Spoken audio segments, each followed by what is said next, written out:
So my original intention was to come straight home from seeing Logan and do a first impressions video of it. Unfortunately, I couldn't because I was exhausted.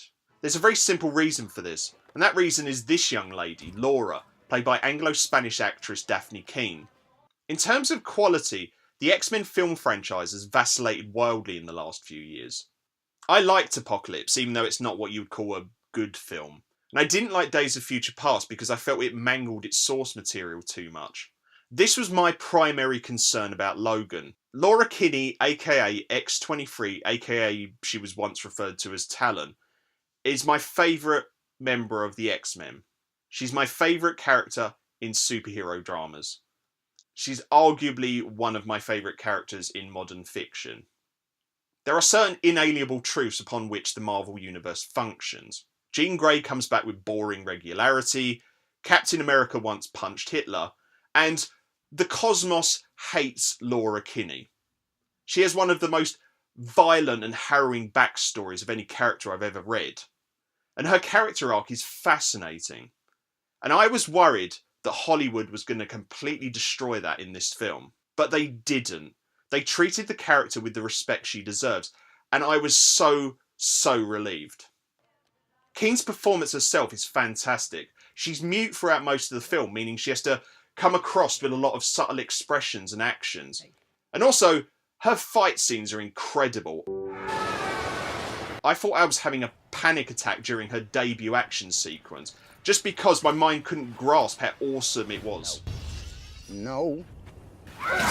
But it feels strange to be talking so enthusiastically about a 12-year-old girl, so it's fortunate there was actually a lot of other great things going on around her. One of the most significant details about Logan is the fact that it's the swan song of both Hugh Jackman and Patrick Stewart. And if you're going to go out by going all in, because these guys hold nothing back, and it's startling how much energy and intensity they put into their roles. Jackman in particular is all blood, sweat, tears, and a hell of a lot of booze.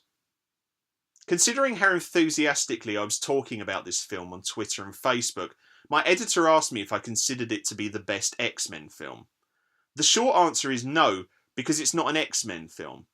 It's a story which explores a very specific time and place in the X-Men universe.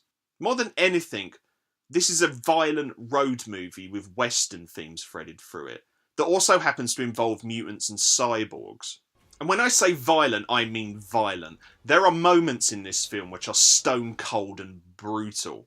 And in fact, I was actually worried by this at first. I was worried that the film was going to be kind of juvenile overall. It's also tied to the fact that in the opening 15 minutes, it's clear that most people are going to use the word fuck every other word. And also there was an excuse at one point for us to see some tig old bitties.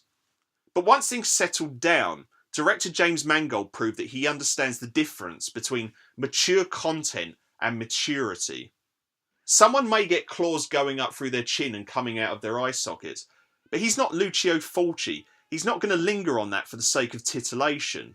It was probably smart that I didn't do a first impressions video, because it means I've had time to sit back and ruminate on this film's faults. And weirdly, most of its faults are actually tied to one of the things I found most interesting about Logan. It's casting.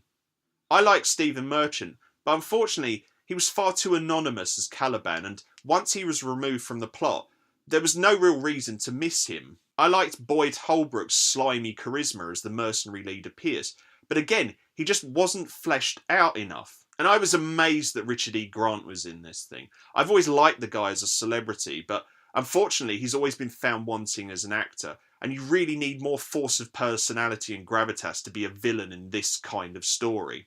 But ultimately, with Logan, what matters is the journey. It's about the developing bond between Logan and Laura and Professor Xavier. It's about Logan finally having to come to terms with his mortality, the failure of Xavier's dream, and the horrifying consequences of using children as killing machines. But there's also wonder in terms of exploring the world, of finding others like you. And then there's the undeniable power of redemption. Logan is bold and daring and exciting and surprisingly thoughtful. I cannot recommend this film enough.